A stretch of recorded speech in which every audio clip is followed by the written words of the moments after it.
Malcolm Little, more commonly known as Malcolm X, was born on May 19, 1925. His early life was marked by tragedy and hardship, as his father, a Baptist preacher and advocate for black self-reliance, was killed in a racially motivated murder when Malcolm was just 6 years old.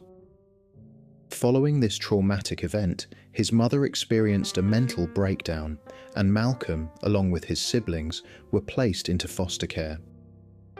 In 1946, at the age of 21, Malcolm was arrested and convicted of burglary and spent 6 years in prison before being released on parole in 1952.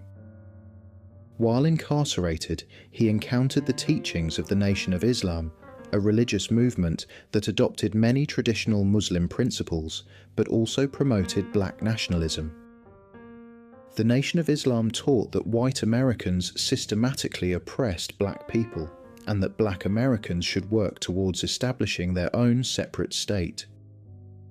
Until such a state could be achieved, they should live and work within their own communities, seeking equality in facilities and services, but not attempting to integrate into white society.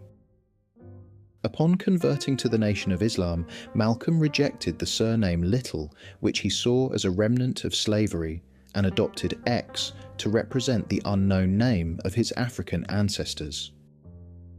After his release from prison, Malcolm X rapidly rose to prominence within the Nation of Islam, first as a minister and later as their chief spokesman.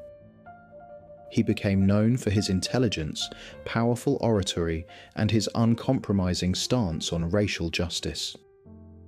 Under his leadership and campaigning efforts, the Nation of Islam grew significantly, from just 500 members in 1952 to around 30,000 by 1963, and many have credited this expansion to Malcolm's influence and charisma.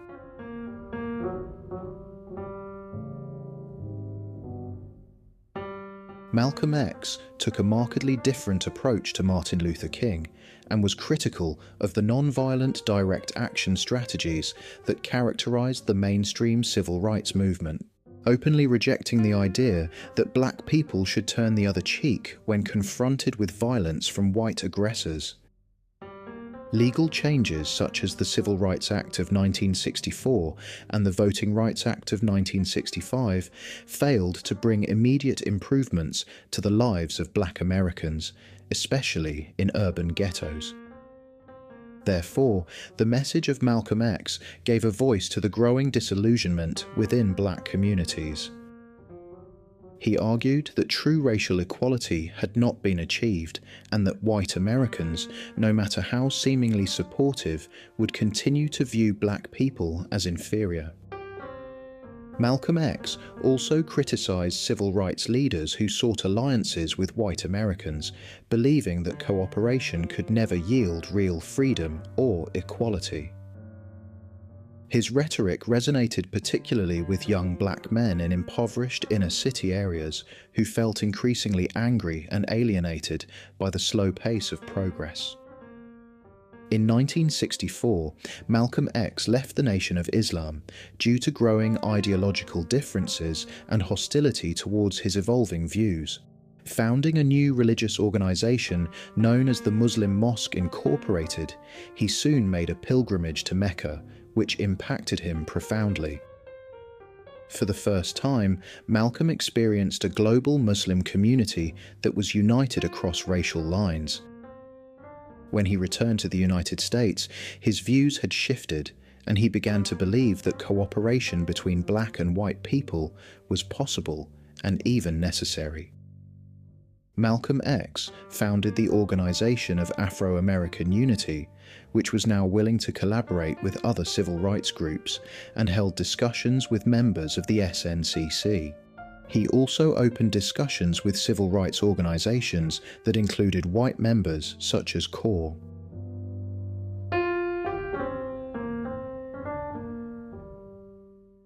Malcolm X's ideological transformation further enraged the Nation of Islam, who saw his new position as a betrayal. As a result, his home was targeted in multiple firebomb attacks, and in response, he travelled with bodyguards due to the persistent death threats he received. On February 21, 1965, while giving a speech in New York, Malcolm X was assassinated by 3 members of the Nation of Islam who shot him 15 times in the chest.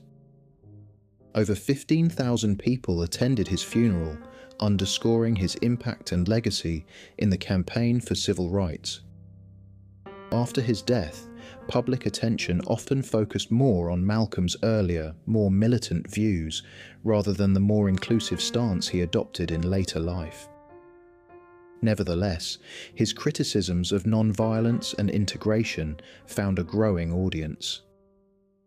By the late 1960s, many Black Americans began to see Black nationalism and the right to self-defense as essential components of the civil rights struggle, and as a result, new groups were established that pursued the early political vision of Malcolm X.